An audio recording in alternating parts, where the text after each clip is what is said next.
Join us and Neighborhood Cats for all you need to know about trap, neuter, return, TNR, and colony management. You'll learn the basics and walk away with the tools you need to be successful in helping outdoor cats. Workshops are typically held the first Saturday of the month. Registrants will have the opportunity to earn a certificate. For more information and to register today, go to communitycatspodcast.com. You've tuned in to the Community Cats Podcast. Ready? Let's go.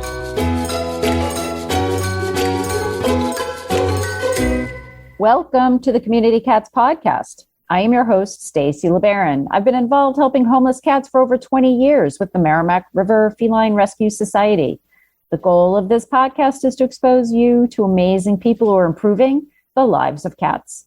I hope these interviews will help you learn how you can turn your passion for cats into action. And today we're speaking with Laurren Darr. Laurren is the founder of Left Paw Press and the Pet Fashion Guild, and has written dozens of books on pet fashion, pugs, and marketing.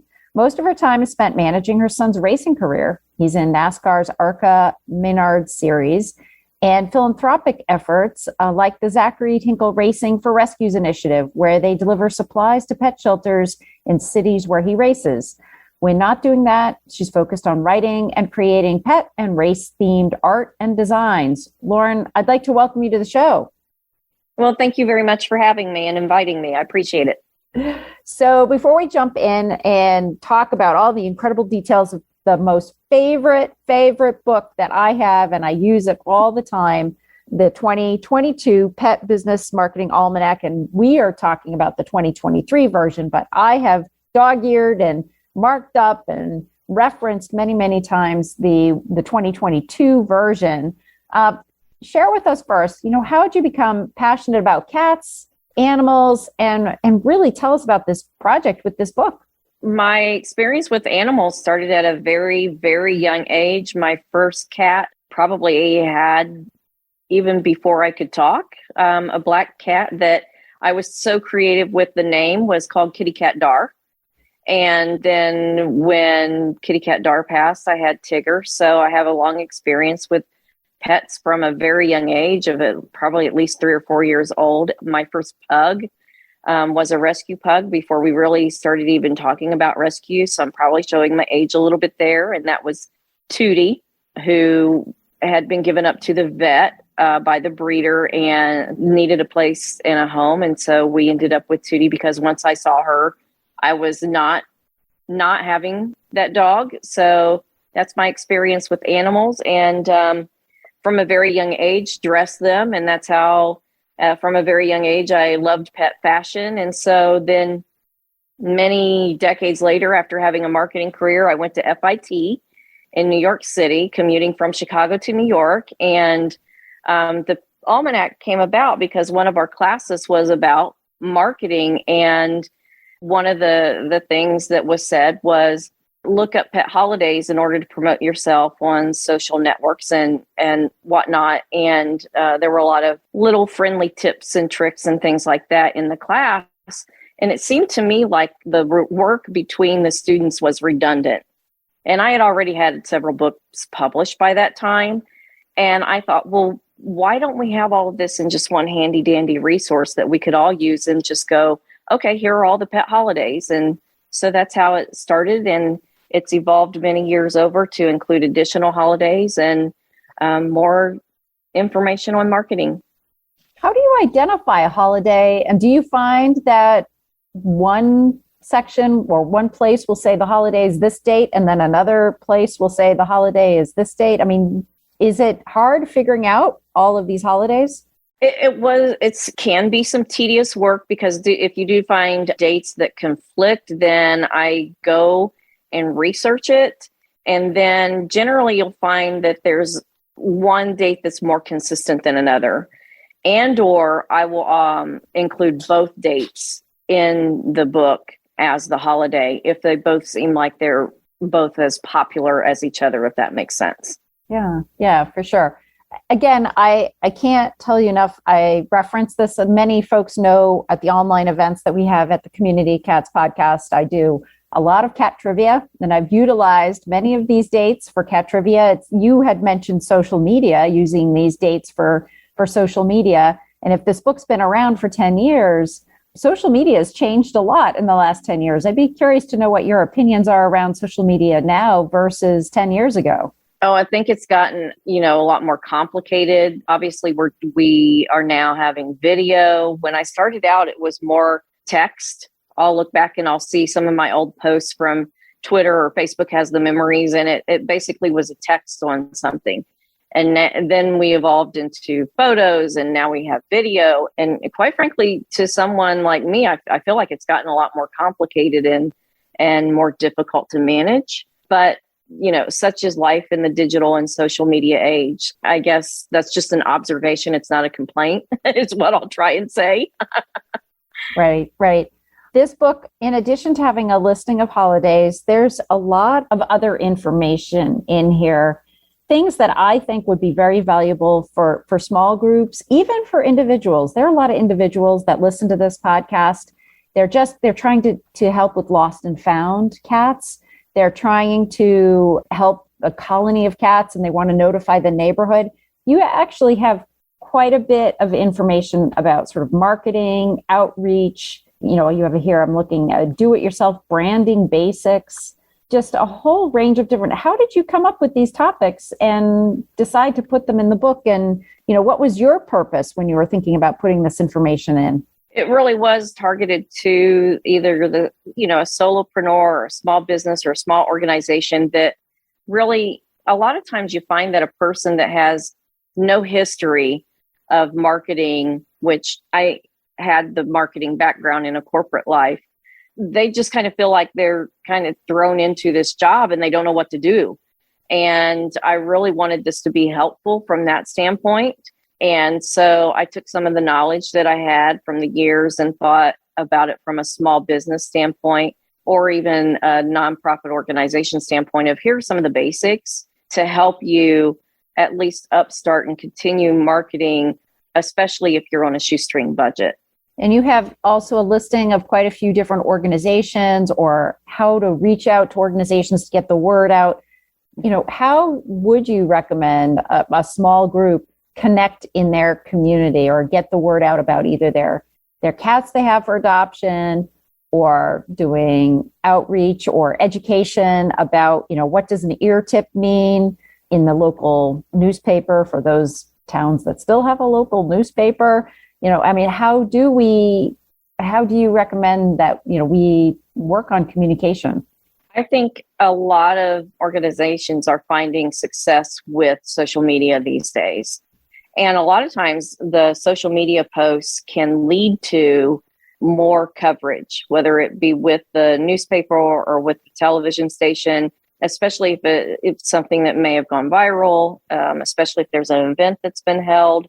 So that would be my recommendation, is be consistent with social media, and then also start some of that outreach to producers at local radio or television stations, or editors at magazines or newspapers, so that it can really elevate the organization and the brand to continue the cause.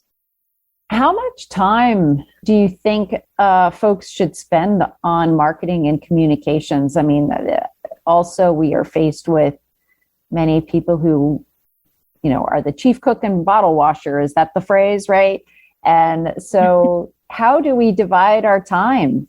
Yeah, I think that's a personal decision on how much time to spend on something like that. And really, a lot of times it may be a decision of just really picking your lane. Am I doing Facebook? Am I doing Twitter? Am I doing Instagram? Is TikTok where the people are that I'm trying to reach? I have been in the same position of being chief cook and bottle washer with my son's racing team. So I absolutely understand not being able to keep up with all of the social media and the marketing demands and things like that. So I think it really is a matter of, how much time does someone have to devote overall, and then how much of that slice of the pie can be divided up and devoted to social media. There are some people that, I think you could probably do it even just a few minutes a day to have regular social media posts. But consistency, I think, is more important than than just volumes and volumes and spending hours on it, especially if you're on a shoestring budget, which to me, a lot of the organizations and the rescues that I come in contact with, that's the predicament that they're in. So I would hesitate to say you need to spend X number of hours every week on social media because, as a mom and everything else in life, I completely understand that there are people that simply just don't have that time to devote. Right. So tell me a little bit about the project that you're doing with your son. He is in the entry level of NASCAR, the Arkham Menard series, and we partnered with Grateful Rescue out of Muncie, Indiana this past year to take supplies to different rescues in cities where he's raced. And so we started out with Halifax Humane in Daytona and went to Tuscaloosa near Talladega. And it started because my husband had a stroke about 1.5 to 2 years ago, June 29th in 2021. And we really thought that his racing was over, but someone had heard about his talent as a race car driver, picked him up, plucked him out of late model racing after we had shut down our own family-owned team and put him in the Arkham Menard series. And so we sat around and later at the end of the season said, we have been so lucky and so blessed. When we thought everything was over, what we don't have a whole lot as a family, but what is it that we do have and what can we do? And we had his little trailer from when he raced mini cup half scale stock cars. So we said, why don't we use it to take supplies down to rescues? And so that was the initiative. And a friend of ours, KJ, who's the kitty cat correspondent on Pet Pals TV, introduced us to Grateful Rescue. And it just went well from there since. And we're looking to really grow that. And we established the Zachary Tinkle Foundation. So we're looking to see where things grow from there. Is your organization struggling to keep up with the needs of your community? Well, great news. Dubert.com can help solve that problem for you with their companion case management module. It allows you to create cases for all your clients' needs. Send emails and text messages right from the system. And with Dubert's powerful, innovative thinking, you can also set up and initiate workflows that will pretty much do the hard work for you. Exciting, right? Check it out and learn more at www.dubert.com to get started today. Ever wanted to quickly connect, collaborate, or problem solve with others in the animal welfare field who are, real people? Look no further than Maddie's Pet Forum. Maddie's Pet Forum brings people of animal welfare together with the common goal to keep more people and pets together. We share ideas, expertise, offer each other support, resources, and more. Visit forum.maddie'spetforum.org/cats. Maddie's Pet Forum. Come for an answer. Stay for the community. Did you learn anything seeing these different organizations? I assume this was over the summer. Yes, it started actually in February of last year. The race season is longer than a lot of people probably imagine. Longer than sometimes I would like for it to be honest. So it started in January, February of last year, and our season ends in October, sometimes November. So there's not that much off season. So we learned a lot. You really see the variety of organizations and the resources that they have. You can go to one place that has literally a nice facility and they're big and they have staff and volunteers. And then you go to a place that is just absolutely completely the opposite. And, really figuring out where are the places that we can meet the needs the most is one of those things that I think we want to focus more on in the future. Were the organizations all shelter organizations, or were there any that were rescue groups that didn't have a physical shelter? We did not go to any place that is a rescue that does not have a physical shelter, but we do have Kentuckiana Pug Rescue where we got our pug, which is actually based here in Speedway, Indiana. And we do things on our own as a family for Kentuckiana Pug Rescue on the side, donations and whatnot. And that is definitely something that we want to look at more in the future. And I know that there are feral cat communities, volunteers that are really stressed out and overwhelmed with all the work that they have to do because they don't seem to have help with that. So those are definitely things that we're going to look at. How can we help those organizations in the future. In the book, going back to the book here, do you have any favorite holidays? Well, if we're talking about traditional, more conventional holidays, mine is Valentine's Day. I just, as an elementary student, I just loved making the little envelopes that you would get your little Valentines in. I don't know if kids do that anymore, but for me, that was fun. And it's something that I always enjoyed. My kids did that in school still too. My kids are now old though. So I guess I don't know the answer to that question. And so February, looking at February, we have here, it is for cats, it's National Cat Health Month. It is Spay Neuter Awareness Month. I think those are the two key ones for a National Pet Oral Dental Care Month that are good for cats. So February is a busy month, especially Spay Neuter is such a busy month, I think. Does that seem to be one of the more popular ones, or is there a month that seems more popular to you in looking through these different, key holidays? I think you definitely hit it. February does seem to be a big month, especially things like the dental health. That is a big one. And I think some organizations purposely put them in a month where there is not necessarily another really big holiday, for example, Christmas or Thanksgiving. That way, maybe they can get more attention for those particular holidays themselves. That's just my guess. But definitely February is a big one. Yeah, I'm looking here at February 14th, which is National Pet Theft Awareness Day, World Whale Day, and National Hippo Day. So it's got 3 in one day. We have a busy day today. Yes, absolutely. And happy Valentine's Day. Yes. And pretty soon, February 22nd is Spay Day USA. And then February 26th is World Spay Day. So those are all both very important days in my mind, as I am very focused on spay neuter. But again, I just think that this book, I think that the Pet Business Marketing Almanac, and it's number 10. So you've been doing this for 10 years, right? Yes. Is fantastic. And it has, tips on how to network. So if you decide to go to a Chamber of Commerce event or something else in your community, or I've been asked to speak at Rotary. And so, I think there's some great tips in here that I'm going to use in preparation for my presentation at Rotary upcoming in the next month. That's wonderful. Rotary and some of the other community groups, I think they're a great resource. They're always looking for speakers. You can practice your speaking, skills and your storytelling skills.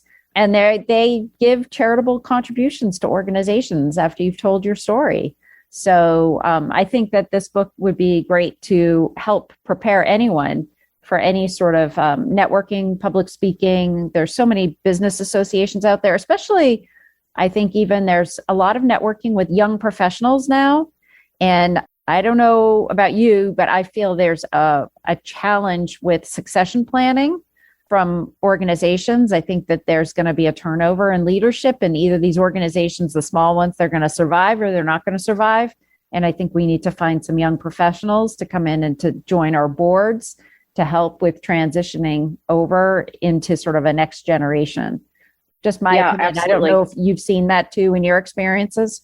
Yes, I completely agree with you on that. There definitely needs to be succession planning and getting the younger people involved. My son is 20, and he is probably the youngest person in the room when we go to different events and different organizations. And it's kind of an anomaly and he attracts attention because of that, because they're like, well, what's this young guy doing here? But at the same time, I would like for him not to get that attention just because he's the youngest kid, quote unquote, kid in the room. He's still a kid to me, but technically an adult. No, I agree. And I think we need to really strive to bring in some younger folks into our ranks, onto our boards, into our committees. And obviously, if organizations do have paid staff, make sure there's diversity of age within the staff too, for sure. So, Laurren, if folks are interested in purchasing the 2023 edition, where would they find it? They can find it on online book retailers like an Amazon, a Barnes & Noble, Books A Million. They're readily available there. Excellent. Is there anything else you'd like to share with us today? I can't think of anything. I really appreciate your having me on. And I love the fact that you have it there with you and that it gets used, because it sounds like you are using it in the way that I envisioned. And I love that. I appreciate that. I've thought about having a show me your book, and a prize goes to the most dog-eared book at the end of a year contest. So I love seeing what you're doing with it. Thank you for that.